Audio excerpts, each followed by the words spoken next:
They ran over my mailbox 11 times. 11. Every single time, the same white compliance patrol truck. The same smug HOA enforcement officer. The same excuse. It was in the right-of-way, except it wasn't. My mailbox sat 43 feet off the county road, on my own ranch, on land my family has owned since 1962. So on the 12th time they came for it, I was ready. I didn't call a lawyer first. I didn't file a complaint first. I built something instead. Something reinforced, something documented, something that turned their entire enforcement scheme into criminal evidence against them. If you've ever been bullied by a homeowners association that thinks property lines are a suggestion, stick around because this story ends with the HOA board sitting in a sheriff's interview room, and it starts right now.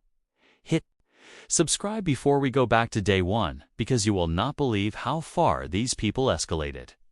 It started small, the way these things always do. I live on 18 acres of ranch land outside city limits. Technically, inside the boundary of a sprawling homeowners association that swallowed up half the county when developers bought out the old farms around me. My property predates the HOA by decades. My mailbox sat on a wooden post my grandfather set in concrete back when Nixon was president. 43 feet from the center line of the county road, well outside any right-of-way the HOA could legally claim jurisdiction over. None of that mattered to them. The first time it happened, I found the post snapped in half and the mailbox itself crushed flat. Tire tracks pressed into the gravel shoulder. I figured it was an accident, maybe a delivery truck taking the turn too wide. I replaced it. 2 weeks later, it happened again, then again. By the fourth incident, I started noticing a pattern. It always happened on Tuesday mornings, always between 8 and 9. Always right after the HOA's contracted compliance patrol did their weekly sweep of the neighborhood looking for parking violations, unapproved paint colors, and apparently, mailboxes they'd unilaterally decided were encroaching. I called the HOA management office. The woman on the phone read me a line from their covenant about mailbox placement standards. Standards that applied to the subdivision lots, not to my grandfathered ranch parcel. Which had never been platted under their governing documents in the first place. I explained this. She transferred me to someone else. That person transferred me to voicemail. This became a loop for 6 weeks. By incident number 7, I'd had enough of assuming it was carelessness. I mounted a trail camera in the fence line, the kind ranchers used to track coyotes near the livestock pens, and aimed it at the mailbox post. 3 days later, I had my answer in crystal clear infrared footage. The white HOA patrol truck slowing down, easing onto the shoulder, and deliberately clipping the mailbox with its front bumper before speeding off. Not an accident. Not a wide turn. A deliberate, repeated act of property destruction committed by a private security contractor who had no legal authority over my land whatsoever. I sent that footage to the HOA board. I sent it to the management company. I sent it to the patrol company itself. The response I got back was almost comical in its arrogance.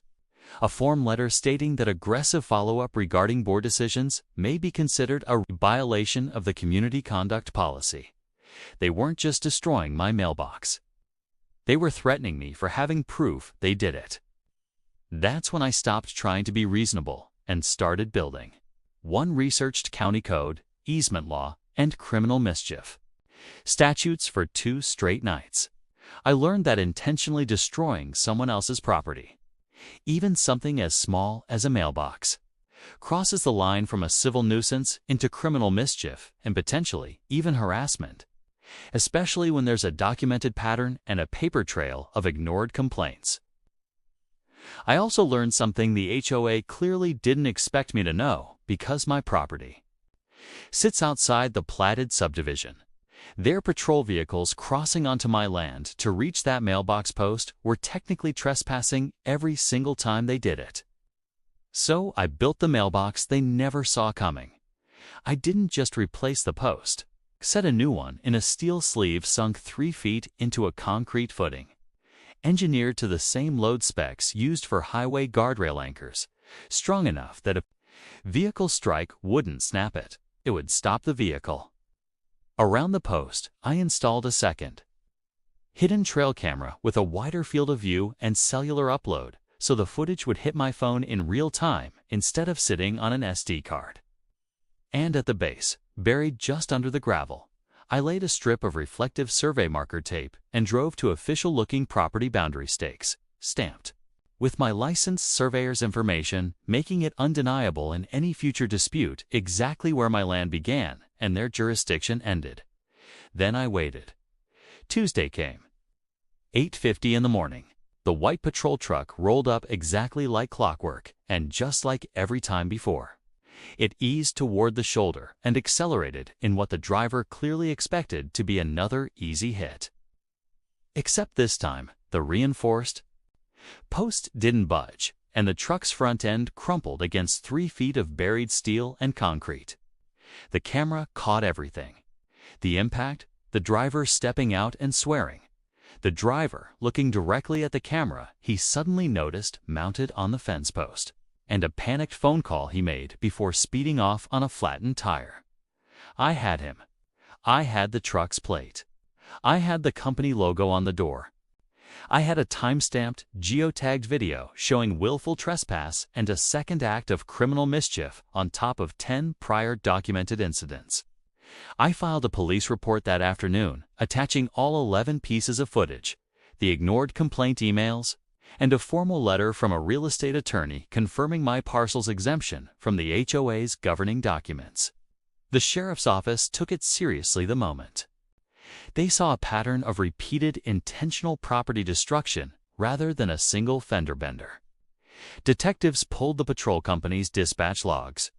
It turned out the HOA board had been quietly instructing the contractor to encourage compliance with unapproved mailbox placements across several ranch-zone properties on the association's edge.